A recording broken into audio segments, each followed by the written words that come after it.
Roar! Roar!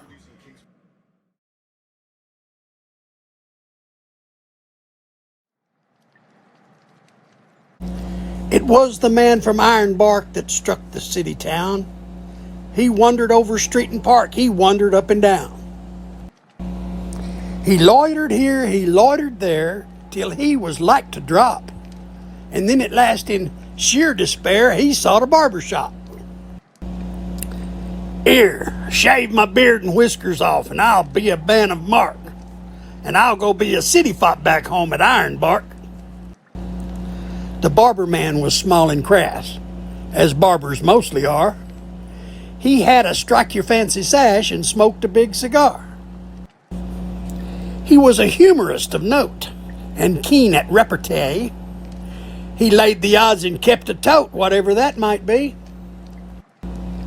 And when he saw our cowboy friend, he whispered, "Here's a lark. Just watch me take him all in, this man from Ironbark." There were some bloomin' youths that stood against the barber's wall. Their heads were flat, their eyes were dull, they had no brains at all. At them the barber passed a wink, his dexter eyelids shut. "I'll make this bloomin' yokel think his bloody throat is cut." And as he stroked and rubbed it in, he made a rude remark. He said, "I bet that grass is awful green up there in Ironbark." A grunt was all the reply he got, so he shaved the cowboy's chin. Then he made the water boiling hot and dipped his razor in.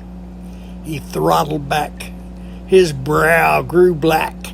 He paused a while to gloat, then drew the red-hot razor's back across his victim's throat.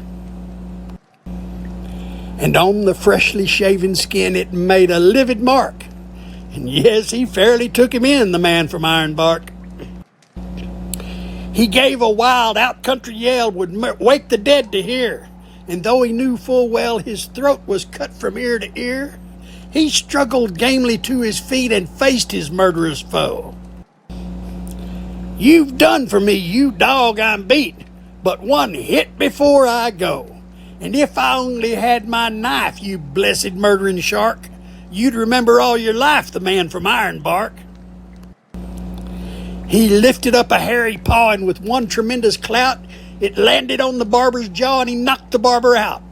He set about with tooth and nail, he made the place a wreck.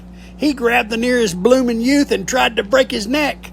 And all the while his throat he held, trying to save his vital spark. "Murder! Bloody murder!" screamed the man from Ironbark. A policeman who heard the din came in to see the show. He tried to run the cowboy in, but he refused to go. And when at last the barber spoke, he said 'twas all in fun. 'Twas just a little harmless joke, a trifle overdone.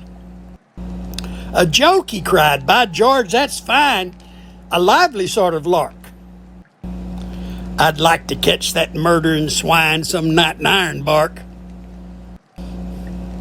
And now across the bunkhouse floor, the listening cowboys gape. He tells his story o'er and o'er and brags of his escape. Those barber chaps what kept a tote, by God, I'd had enough. One tried to cut my bloomin' throat, but thank the Lord it's tough. And whether he's believed or not, there's one thing to remark. Those flowing beards are all the go up there in Ironbark.